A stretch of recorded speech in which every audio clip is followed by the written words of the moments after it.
Before I jump into what I have prepared to share with you guys today, I just want to say thank you to Professor Sharp for the invitation and all of you at Bedrock Community Church for inviting me to share my personal story with you, my story of suffering and hope in spite of it. And I hope that you will walk away with something that will help you get through your own journeys of suffering. I wish I could be there with you in person. I have roots in the West Coast. I lived in Washington State for several years. I actually have an aunt that lives right across the border in Vancouver, as well as some cousins that are in Bend and on the other side of the mountains. And I must say there are certain things about the Pacific Northwest that I do miss, most of which are in the summer. So with that, I really want to just start by taking you back in time a few years to Labor Day weekend of 2008 when I was first introduced to suffering. I had just started my senior year of high school the previous Wednesday and was looking forward to everything that comes with senior year. Even the college applications, the AP classes, spending time with my friends and just enjoying the last hurrah of my adolescence, so to say. That Monday I was at my best friend's house in Tacoma, Washington. And we were just enjoying our time together, swimming in her pool, watching movies, and my brother kept calling and I kept ignoring those phone calls, and that is one thing that will haunt me for the rest of my life. The reason that I would regret ignoring my brother's phone calls is because that weekend, everything changed in the blink of an eye. My brother Zachary, who called me, I believe it was 6 times, in a matter of about 5 hours, was currently working as an aerial firefighter for Neptune Aviation. And I'm sure you all are very familiar with wildland firefighting and the big tankers, such as the one pictured, that drop retardant in the efforts to stop the spread of wildfires. So this photo is of his plane actually dropping retardant on a fire outside of Reno, Nevada. Little did the photographer know, or anyone else on the ground for that matter, that this would be the final drop that Tanker 9 would ever make. At about 6:30 p.m. on Monday, September 1st, Tanker 9 crashed shortly after takeoff outside of Reno, Nevada, killing all 3 crew members on board, including my brother.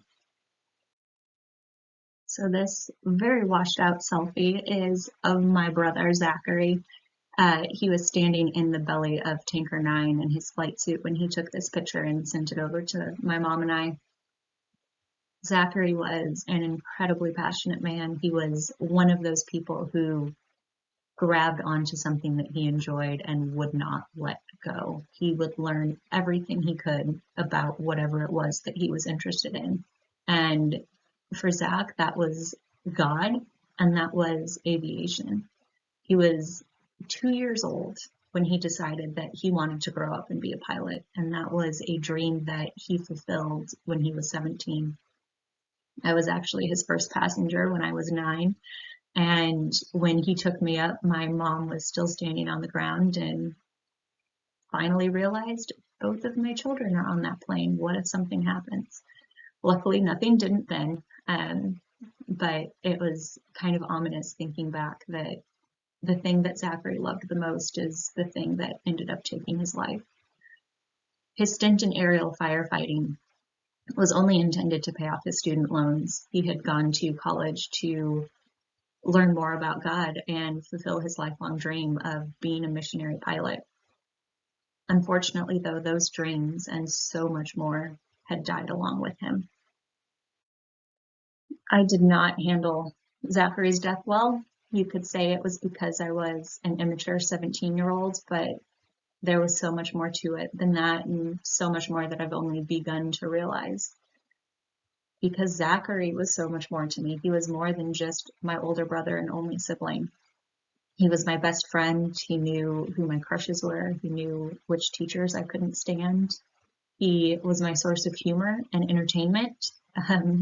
Would always let me win the wrestling match, even though I was much smaller than him. And most importantly, he was the reason I became a Christian. It took me a few days, but I realized that Zachary would not have the opportunity to attend my high school graduation or my college graduation, my wedding if I ever get married, and he wouldn't be beside me at my parents' funerals. He too would never get married. He wouldn't have that family that he always wanted, and he would never get to live his dream of flying over the skies of Papua New Guinea. I was not prepared to grieve him emotionally, spiritually, physically, so I did what most immature 17-year-olds do and ran away and ignored it. I tried to justify it to myself. I said, well, as a daughter, I need to be strong for my parents. They have suffered so much that I can't understand, and the last thing that they need is to also be worried about me. As a straight A and very type A student, I wanted to get into a good college. I knew from a young age that I wanted to get into law school, so I needed the grades. Somehow, by the grace of God, I achieved both of these things. I didn't cause too much worry to my parents, and I'm now a barred attorney. But it was when I got into law school that all of the stress that comes with it, the reading, the other students, the competitive nature of school, that I finally started to feel all of those repressed emotions. They finally started to catch up with me. And I got mad. I asked God why multiple times a day. I blamed him for Zach's death. And eventually, when I felt that I knew better than God, I shut him out of my life completely. I, for the life of me, could not understand how or why this almighty, all-powerful, all-knowing God would take someone like my brother, who was so passionate for God and spreading the gospel when he was only 25 years old. It wasn't until I myself turned 25 that I finally realized that by dwelling in my pain, I was ignoring God's calling for my life. It was then that I finally called out to God. There was some regret, there was some anguish, desperation, admittedly a little bit of selfishness, for him to show me the purpose for this tragedy. What I learned and what I heard from God is that he wanted me to do more for him. He wanted me to use my grief and my pain as the vehicle by which I reached others who needed God's love and grace and comfort.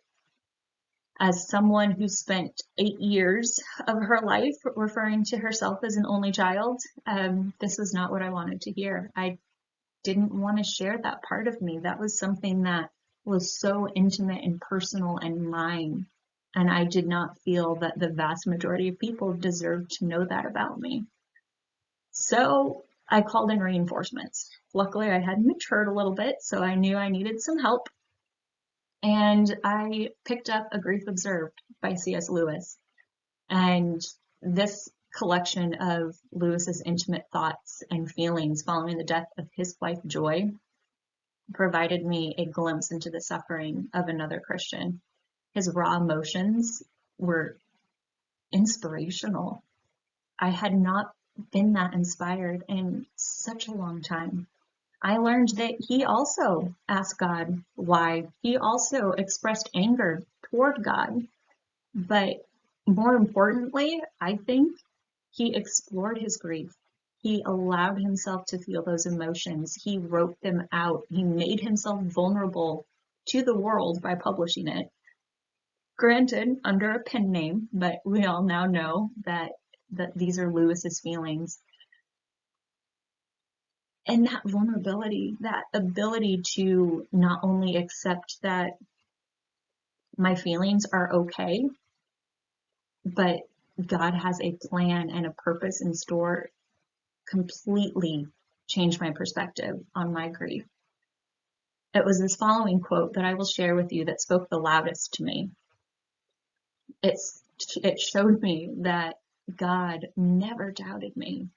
I doubted God, and that was something that I needed to change if I ever wanted to grieve and become the person that God intended me to become.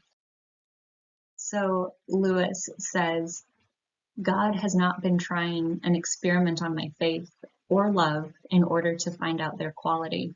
He knew it already. It was I who didn't. In this trial, he makes us occupy the dock, the witness box, and the bench all at once. He always knew that my temple was a house of cards, and his only way of making me realize this fact was to knock it down. Maybe it was the brand new baby lawyer that really clung to that quote, but what really spoke to me is, on my own, I'm not strong enough. I'm not brave enough. I'm nothing on my own. It takes the wind blowing out a candle to knock me over along with that flame. And for the first time in years, I finally realized and remembered what true hope is, the hope that can only come from God, and the hope that is suffering's offspring. When in the depths of suffering following a significant loss, a traumatic event, sickness, financial worries, anything else, Christians, and me at that top of this list, often find ourselves asking God why it's happened. It is ingrained in our human nature to know why tragedies happen. If it wasn't, we wouldn't have scores and scores of materials written and produced trying to solve the problem of evil.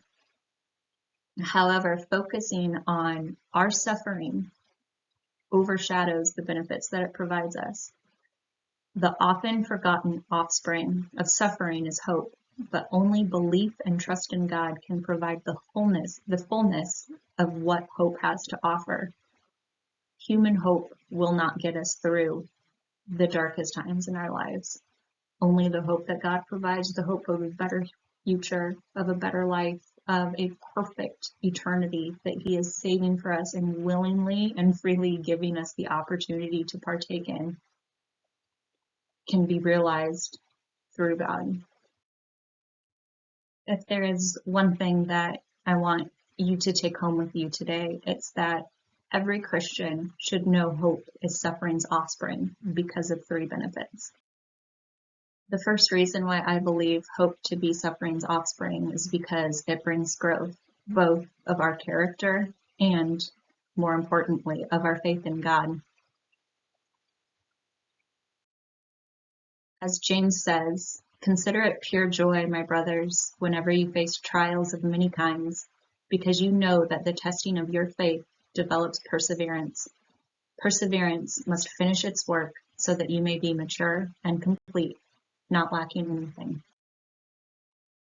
We cannot see the full depth of our character or the full extent of our faith in God until it is tested. Look at Job. Everything was taken from him, and he nevertheless persisted. He followed God. He didn't curse God like Satan thought that he would. He did what we should all do. He took the test that suffering offers us and passed it with the help of God. Instead of complaining about our struggles, as I did for several years after Zachary died, we should see them as opportunities for growth. I, for one, would not be who or where I am today if Zachary had not died.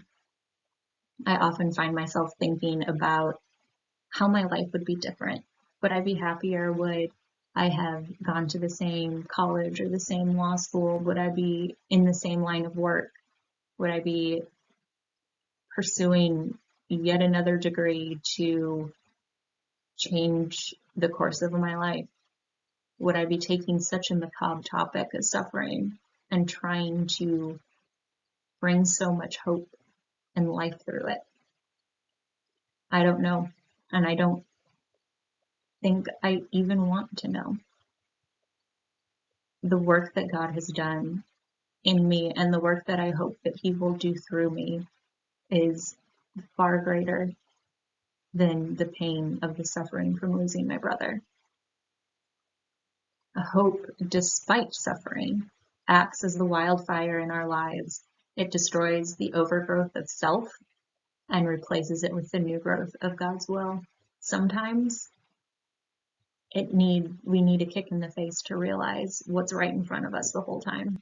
For me, it was the way that I responded to Zach's death. That was that kick in the face for me. It was my turning away from God and the way that I lived my life without God that made me realize how empty I was and how much more I could be doing and how much more God wanted to do through me. Secondly, hope is suffering's offspring because it brings strength, not our own strength, but God's strength that supports us and shines through us. As Paul says in 2 Corinthians, that is why, for Christ's sake, I delight in weaknesses, in insults, in hardships, in persecutions, in difficulties, for when I am weak, then I am strong. Anyone who knows me knows that I do not like to admit when I am wrong, unless there is, of course, substantial evidence to prove that I am wrong.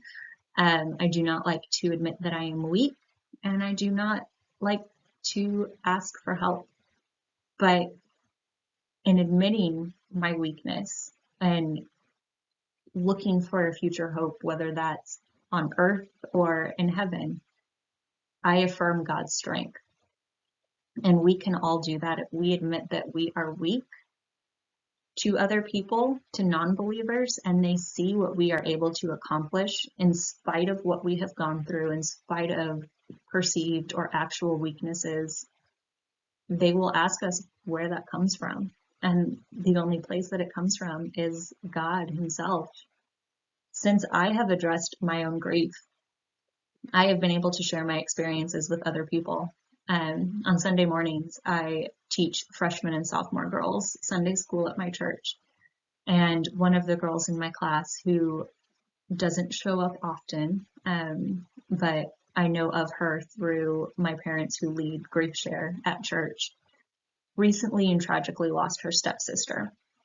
Both she and her stepfather are absolutely furious. They're furious with God. They're furious with the drunk driver who hit her stepsister. They're furious with the court system for ignoring this. And they're furious with life in general. If I had not found suffering's offspring, I would not have had the strength that God provided me to share my experiences, my raw emotions, and my realization that God is far bigger than any tragedy. I was able to share with her how I overcame my anger.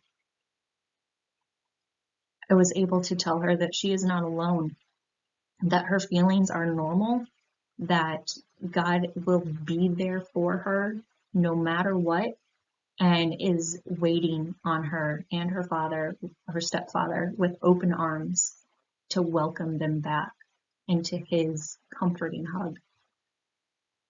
The hope that God's strength provides really acts as a nourishment for the ashes left by the wildfire of loss.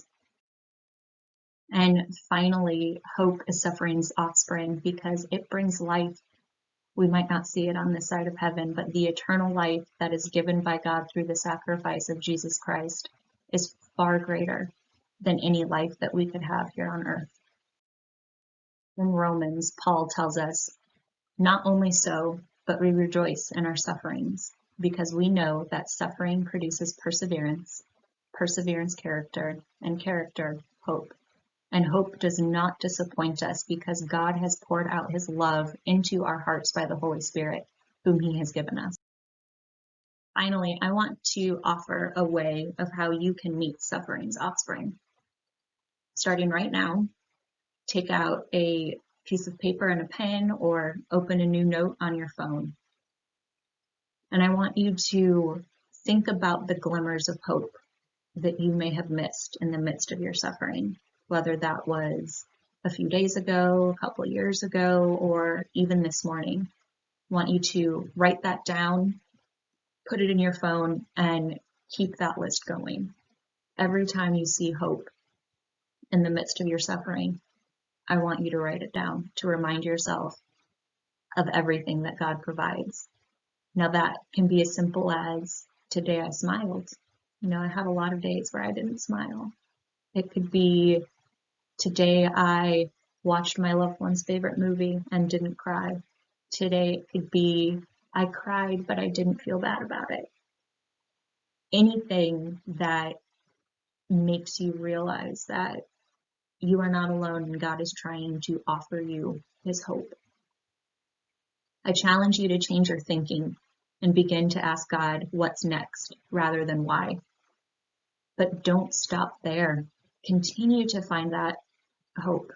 Continue to find suffering's offspring as you grieve, knowing that God is speaking to you or trying to speak to you through his constant comfort and love. Don't hide your hope. Share it with those close to you, whether they're your family, colleagues, even the cashier at the grocery store. Make the often forgotten offspring of suffering not as forgotten as it has been. When we redirect our thoughts and our prayers from why to what's next, God will work in our hearts to develop hope for something far greater than we could imagine and far greater than the pain brought by suffering. The Bible is clear about a few things, and one of those is that we will experience suffering. Whether it's the death of a loved one, a chronic illness, financial worries, abuse, whatever it may be, there is always hope to be found if you are willing to set aside yourself and ask God to help you look for it and find it. Thankfully, we do serve a loving God who wants to comfort us, and if we are willing, will show us what's next when we ask him. As the images in this presentation show, new life always comes after a wildfire. More often than not, forests actually need wildfires to release seeds from pine cones and establish new growth, to weed out weak timber and destroy what is dead. In short, wildfires also bring growth, strength, and life to forests. The destruction is only temporary. Our suffering is not debilitating unless we allow it to be. If we shift our focus on suffering's offspring rather than on suffering itself, God will be merciful on us and allow us to experience that new life and for that new life to thrive. Meeting the often forgotten offspring of suffering, hope, results in growth, strength, and life, the fullness of which only God can provide. I would love to hear your own personal stories of experiencing suffering's offspring, share more of my own, or be a listening ear. Feel free to email me at the below email address with any of your stories or thoughts. Thank you once again for allowing me to share my story with you. It has been an absolute pleasure to tell you about my brother and his death and the incredible provisions that God has provided.